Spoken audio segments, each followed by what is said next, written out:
objek kita yang pertama memperkenalkan promosi daerah kita, objek-objek wisata daerah, dan harapan kita adanya wisatawan luar yang datang berkunjung ke daerah Jepara.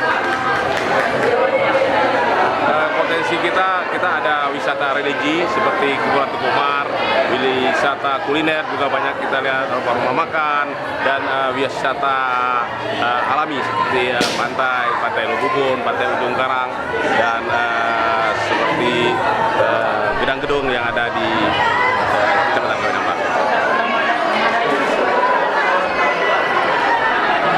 Kalau kita lihat memang masih perlu kita benahi, bisa kita benahi tempat-tempat objek wisata yang ada di daerah kita. Jadi perlu adanya maksudnya fasilitas-fasilitas yang harus kita benahi, kita siapkan sehingga nantinya kalau mereka datang mereka mungkin akan betah di daerah wisata kita. Wisata religi ya seperti kuburan Tugu Umar yang ada di kecamatan tertentu.